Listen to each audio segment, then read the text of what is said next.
Assalamualaikum warahmatullahi wabarakatuh. Saya Putri Secolandia dengan NIM F1C220005.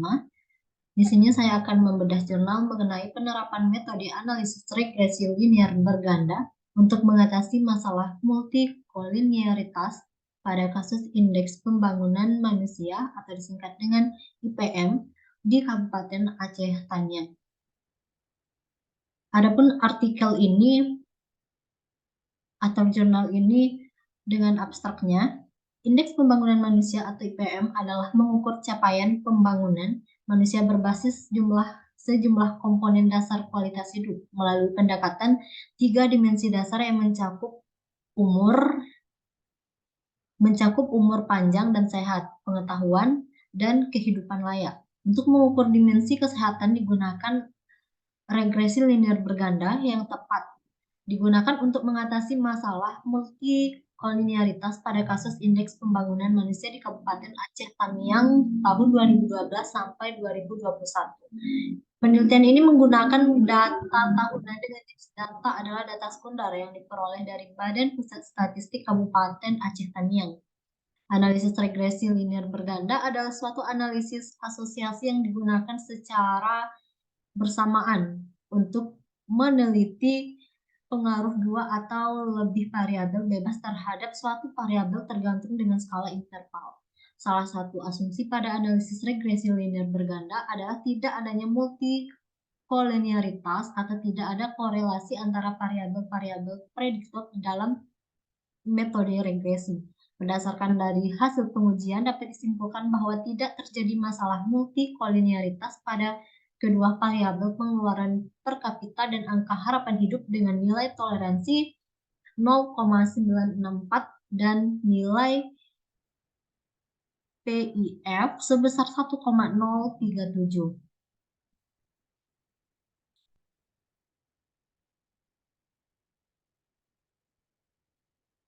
Adapun metode penelitian pada jurnal ini, penelitian ini merupakan penelitian kuantitatif dengan menggunakan data sekunder, yaitu data indeks pembangunan manusia dan faktornya di Kabupaten Aceh Tamiang dari tahun 2012 sampai dengan tahun 2021, yang diambil dari kantor BPS Kabupaten Aceh Tamiang termasuk dalam penelitian kuantitatif. Data yang digunakan berupa data time series dari tahun 2012 sampai tahun 2021, yaitu data indeks pembangunan manusia dan faktornya. Analisis yang akan digunakan pada penelitian ini adalah analisis regresi linear berganda, uji asumsi klasik, dan uji hipotesis. Adapun untuk analisis regresi linear berganda, merupakan metode yang digunakan pada penelitian ini yang berfungsi untuk mengatasi masalah multikolinearitas pada indeks pembangunan manusia di Aceh Tamiang. Data pada penelitian ini diolah dengan menggunakan SPSS 18 menurut Prayito tahun 2010. Rumus yang digunakan adalah Y sama dengan B0 ditambah B1 dikali X1 ditambah B2 dikali X2 ditambah B3 dikali X3 ditambah E, di mana Y itu merupakan indeks pembangunan manusia atau disingkat dengan IPM, dan B0 merupakan besar pengaruh indeks pembangunan manusia terhadap pengeluaran per kapita, AHH, dan RLS, dan HLS. Sedangkan B1, 2, 3 merupakan besarnya variabel X terhadap variabel Y. X1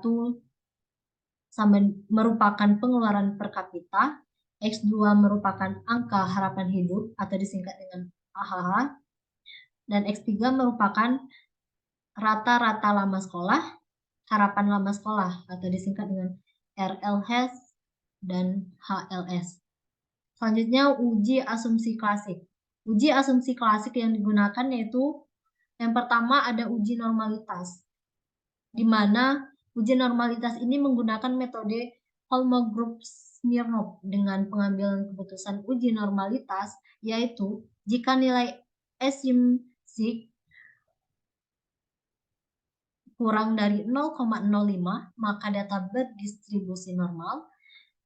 Jika nilai asimsik kecil dari atau kurang dari 0,05, maka data tidak berdistribusi normal. Selanjutnya, uji multikolinearitas. Nah, uji multikolinearitas digunakan untuk mengetahui apakah di dalam model regresi terjadi hubungan linear yang sempurna atau mendekati sempurna di antara beberapa atas semua variabel bebas. Ketika ada korelasi atau hubungan antar variabel menggunakan VIF, jika nilai VIF kurang dari 10, maka terbebas dari multikolinearitas. Dan jika VIF besar dari 10, maka akan terjadi multikolinearitas. Selanjutnya, uji heteroskedisitas. Nah, uji ini digunakan untuk mengetahui ada atau tidaknya penyimpangan dalam asumsi klasik. Pada penelitian ini, uji heteroskedasitas menggunakan metode scatter plot dengan mengamati titik pada gambar. Apabila pada gambar titik menyebar pada jangka 0 di sumbu Y dan tidak membentuk suatu pola, maka heteroskedasitas tidak terjadi. Selanjutnya, uji autokorelasi. Uji ini bertujuan untuk menguji apakah dalam suatu model regresi linear ada korelasi antara kesalahan pengganggu pada periode T dengan kesalahan pada periode T kurang 1 sebelumnya. Untuk melihat adanya autokorelasi digunakan uji Durbin-Watson atau disingkat dengan DW dengan melihat letak nilai regresi. Dasar pengambilan keputusan uji autokorelasi Durbin-Watson yaitu 1. Bila nilai DW terletak antara batas atau upper bound dan 4 DW, maka koefisien autokorelasi sama dengan 0, maka tidak ada autokorelasi. Yang kedua, bila nilai DW lebih rendah daripada batas bawah atau lower bound, maka koefisien autokorelasi lebih besar dari 0. Jadi ada autokorelasi positif. Yang ketiga, bila nilai DW lebih besar daripada 4 DL atau lower bound, maka koefisien autokorelasi lebih kecil daripada 0, berarti ada autokorelasi. Yang keempat, bila nilai DW terletak di antara batas atas dan batas bawah, ada DW terletak antara 4 sampai dengan upper bound dan 4 sampai dengan lower bound, maka hasilnya tidak dapat disimpulkan. Cara untuk mendekati terjadinya autokorelasi antara lain dengan menggunakan metode grafik Durbin-Watson atau metode Lagrange multiplier.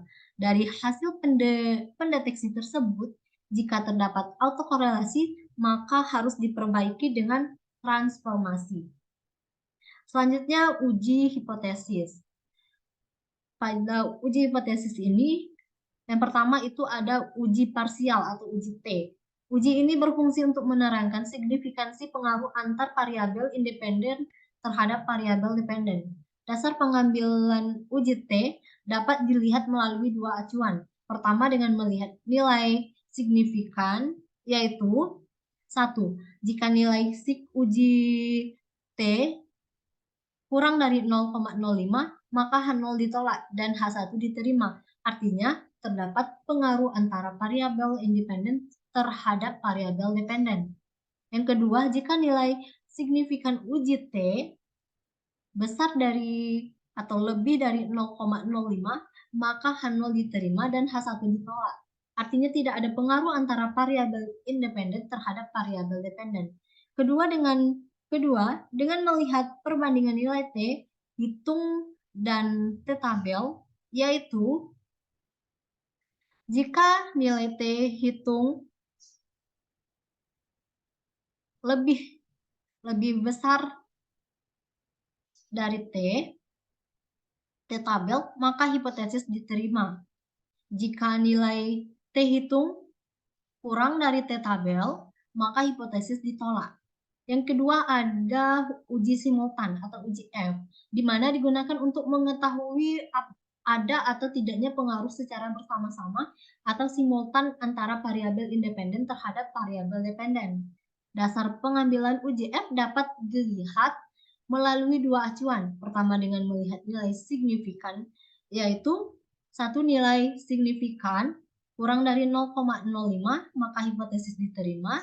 Artinya motivasi dan minat secara simultan berpengaruh terhadap prestasi. Yang kedua, jika nilai signifikan lebih dari 0,05, maka hipotesis ditolak. Artinya motivasi dan minat secara simultan tidak berpengaruh terhadap prestasi. Kedua, dengan melihat perbandingan nilai T hitung dan T tabel, yaitu satu, jika nilai F hitung lebih dari F tabel, maka hipotesis diterima. Artinya motivasi dan minat secara simultan berpengaruh terhadap prestasi. Yang kedua, jika nilai F hitung kurang dari F tabel, maka hipotesis ditolak. Artinya motivasi dan minat secara simultan tidak berpengaruh terhadap prestasi. Yang ketiga, uji koefiensi determinasi R kuadrat, di mana dilakukan untuk menentukan dan memprediksi seberapa besar atau penting kontribusi pengaruh yang diberikan oleh variabel independen secara bersama-sama terhadap variabel dependen. Nah, selanjutnya untuk hasil dan pembahasan dari uji deskriptif. Nah, uji deskriptif ini merupakan suatu metode analisis statistik yang bertujuan untuk memberikan deskripsi atau gambaran mengenai subjek penelitian berdasarkan data variabel yang diperoleh dari sekelompok subjek tertentu. Analisis deskriptif dapat ditampilkan dalam bentuk tabel, distribusi frekuensi, tabel histogram, nilai mean, nilai standar deviasi, dan lainnya. Nah, ini pada tabel 3.2 uji deskriptif. Nah, yang pertama dari tabel 3.2 ini, kita dapat melihat indeks pembangunan manusia. Di mana pada tabel 3.2 menunjukkan bahwa nilai mean indeks pembangunan manusia adalah 67,83 dengan nilai standar deviasi sebesar 1,41, sedangkan nilai minimum indeks pembangunan manusia adalah 65,56 dan nilai maksimum 69,48. Yang kedua yaitu pengeluaran per kapita. Dapat kita lihat pada tabel 3.2 ini bahwa nilai mean pengeluaran per kapita sebesar 868,2 dengan nilai standar deviasi sebesar 2580,67052. Sedangkan nilai minimum pengeluaran per kapita adalah 7,55 dan nilai maksimum 750,00. Selanjutnya, angka harapan hidup. Pada tabel ini dapat kita lihat angka harapan hidup menunjukkan bahwa nilai mean angka harapan hidup adalah 69,1744 dengan nilai standar deviasi sebesar 0,36483. Sedangkan nilai minimum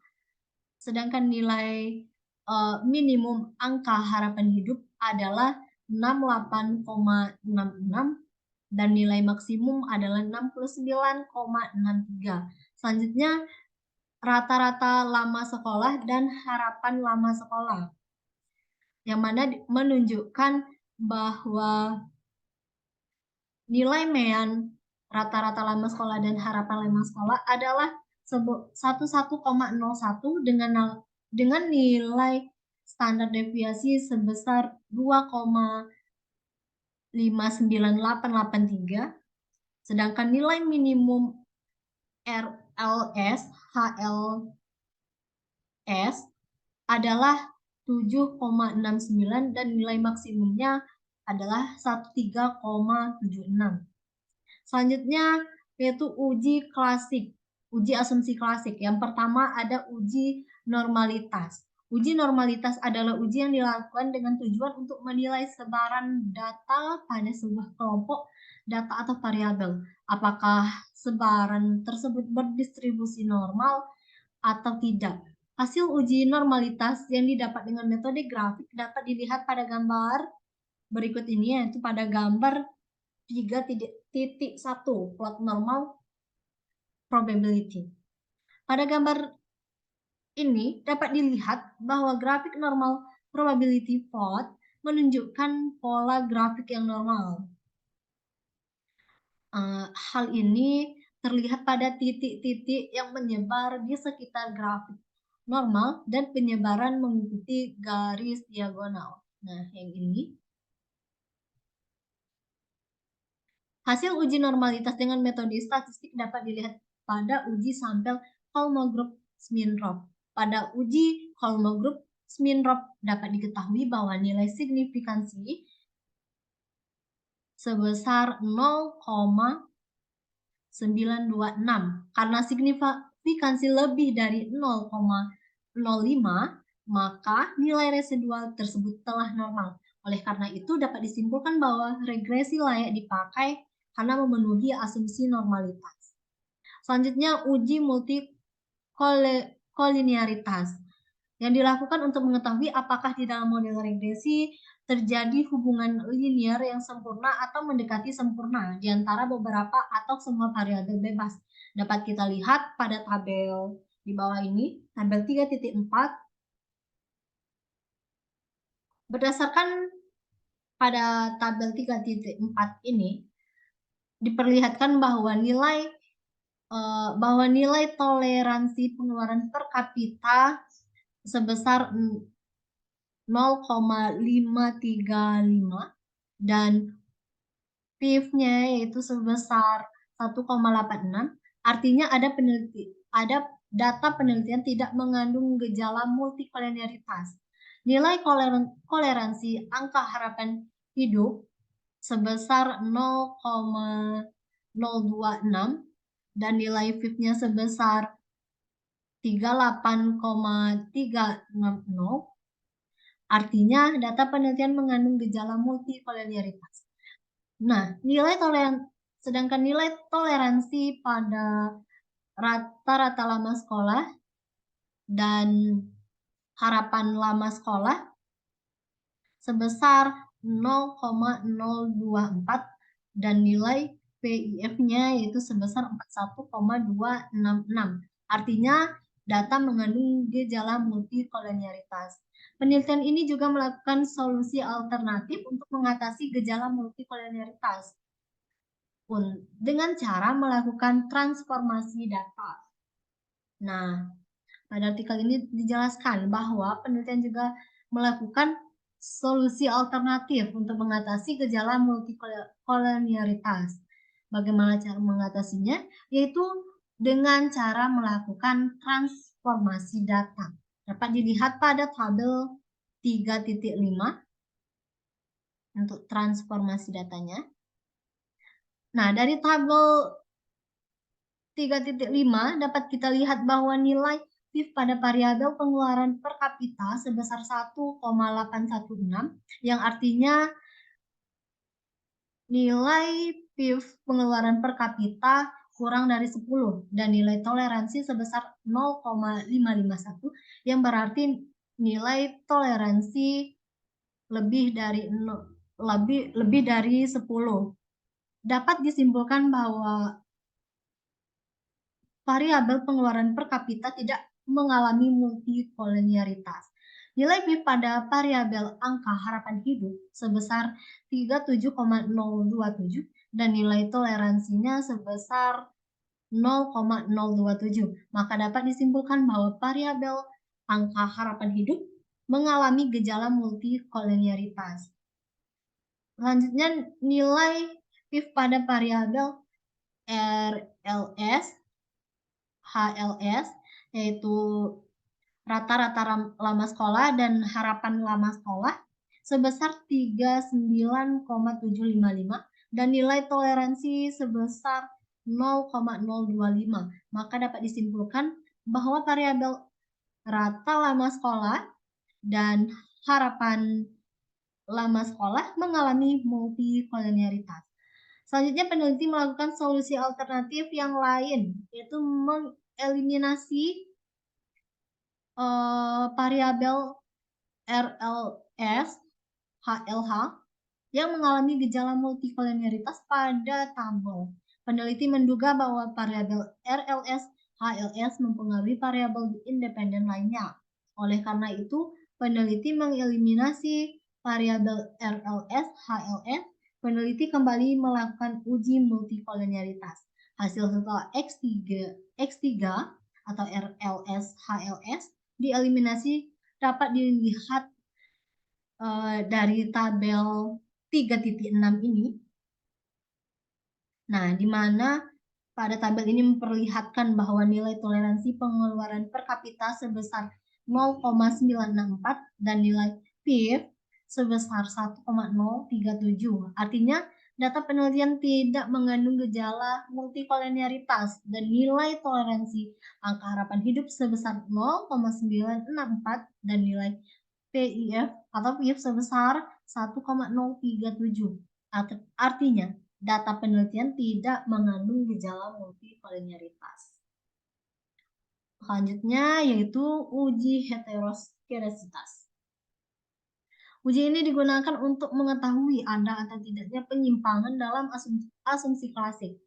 Hasil uji heteroskedasitas dengan metode grafik dari program SPSS dapat dilihat pada gambar berikut. Nah, berikut ini gambarnya. Tabel 2, gambar 3.2. Hasil pengujian heteroskedasitas di atas menunjukkan bahwa titik-titik tidak membentuk pola tertentu atau tidak ada pola yang jelas, serta titik-titik menyebar di atas dan di bawah angka 0. Pada sumbu Y, maka tidak terjadi heteroskedasitas. Pengujian heteroskedasitas dapat dilihat juga melalui uji hipotesis Glatzer. Hasil uji menggunakan program SPSS seperti pada tabel 3.7. Pada tabel ini diketahui nilai signifikansi untuk variabel pengeluaran per kapita adalah 0,318. Nilai signifikansi untuk variabel angka harapan hidup adalah 0,137 dan nilai signifikansi untuk variabel rata-rata lama sekolah harapan lama sekolah adalah 0,065. Karena nilai signifikansi ketiga variabel di atas lebih besar dari 0,05, maka sesuai dengan pengambilan keputusan dalam uji Glatzer dapat disimpulkan bahwa tidak terjadi gejala heteroskedasitas dalam model regresi. Nah, selanjutnya untuk hasil uji autokorelasi, di mana uji ini bertujuan untuk melihat adanya korelasi atau hubungan antara variabel independen dengan variabel dependen. Uji autokorelasi pada penelitian ini dilakukan menggunakan uji Durbin-Watson. Berikut ini pada tabel 3.8 hasil dari uji autokorelasinya. Nah, diketahui bahwa nilai Durbin-Watson itu sama dengan 2,427 dan nilai 4. Berdasarkan cara pengambilan nilai DU sama dengan 1,685 dan 4 sampai DU sama dengan 2,427. 0,315. Maka dapat disimpulkan bahwa nilai DW berada di antara DU dan 4 sampai DU yaitu 1,685 lebih dari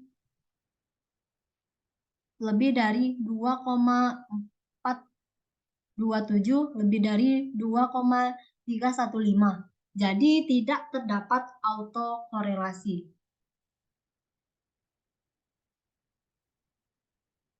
Selanjutnya uji hipotesis, di mana yaitu yang pertama ada uji simultan atau uji F, di mana digunakan untuk mengetahui ada atau tidaknya pengaruh secara bersama-sama atau simultan antara variabel independen terhadap variabel dependen. Dapat dilihat pada tabel 3.9 ini. Nah, pada tabel ini dapat kita lihat bahwa nilai signifikansi sebesar 0,000, maka signifikansi kurang dari 0,05. Artinya H0 ditolak dan H1 diterima. Maka dapat disimpulkan bahwa variabel pengeluaran per kapita, angka harapan hidup dan rata-rata lama sekolah, angka harapan lama sekolah secara simultan atau bersama berpengaruh signifikansi terhadap indeks pembangunan manusia. Selanjutnya, untuk uji T digunakan untuk menguji koefisien regresi berganda secara parsial individu.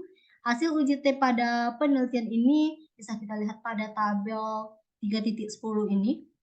Nah, pada tabel ini dapat kita ketahui bahwa nilai signifikansi pengeluaran per kapita adalah 0,318, maka signifikansi besar dari lebih dari 0,05, maka H0 diterima dan H1 ditolak. Dapat disimpulkan bahwa pengeluaran per kapita tidak berpengaruh signifikan pada indeks pembangunan manusia.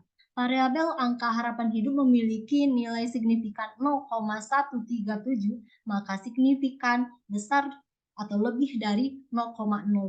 Artinya H0 diterima dan H1 ditolak. Dapat disimpulkan bahwa angka harapan hidup tidak berpengaruh signifikan terhadap indeks pembangunan manusia. Untuk variabel rata-rata lama sekolah dan harapan lama sekolah, nilai signifikansi 0,065, maka signifikansi lebih dari 0,05, maka H0 diterima dan H1 ditolak. Jadi kesimpulannya adalah dari ketiga variabel tersebut tidak mempunyai pengaruh terhadap indeks pembangunan manusia di Kabupaten Aceh Tamiang karena nilai signifikan besar dari atau lebih dari 0,05.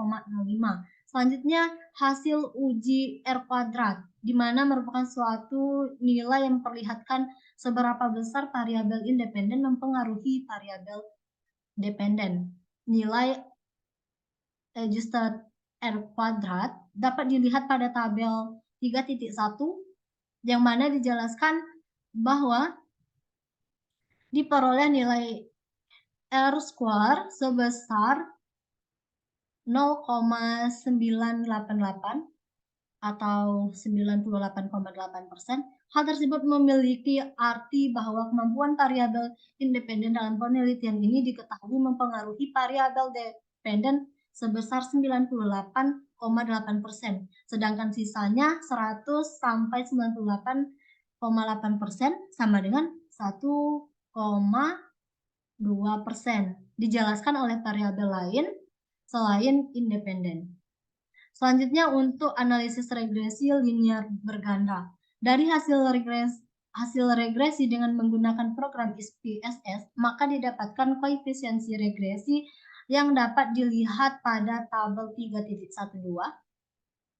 Nah, yang mana dengan menggunakan rumus indeks pengembangan pembangunan manusia atau IPM, sehingga min Y sama dengan min 60,634 ditambah 3,237 X1 ditambah 1,656 X2 tambah 1,658 X3.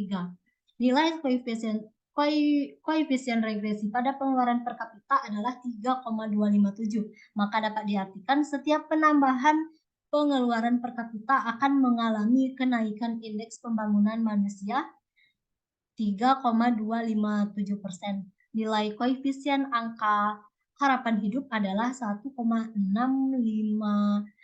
Maka dapat diartikan setiap penambahan angka harapan hidup akan mengalami kenaikan indeks pembangunan manusia sebesar 1,656%.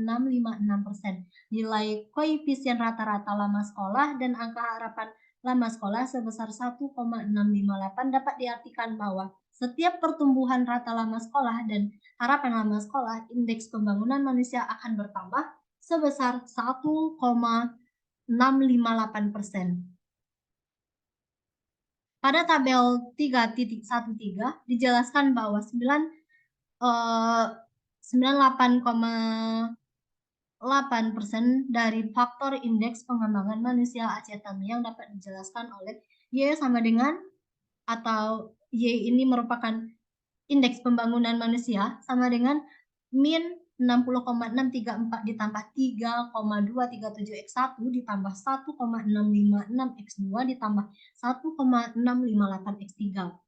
Jadi dari artikel ini dapat disimpulkan berdasarkan hasil penelitian dan pembahasan di atas dapat diperoleh kesimpulan bahwa analisis regresi linear berganda merupakan metode yang baik dalam mengatasi multikolonialitas pada kasus indeks pembangunan manusia di Kabupaten Aceh Tamiang pada tahun 2010 sampai tahun 2021. Dan faktor indeks pembangunan manusia di Kabupaten Aceh Tamiang dapat dijelaskan dari persamaan tadi sudah Y sama dengan min 60,634 tambah 3,237x1 tambah 1,656x2 tambah 1,658x3. Ada, nah berikut ya. Demikianlah yang dapat saya jelaskan. Jika terdapat kesalahan dan kekurangan mohon dimaafkan. Wassalamualaikum warahmatullahi wabarakatuh.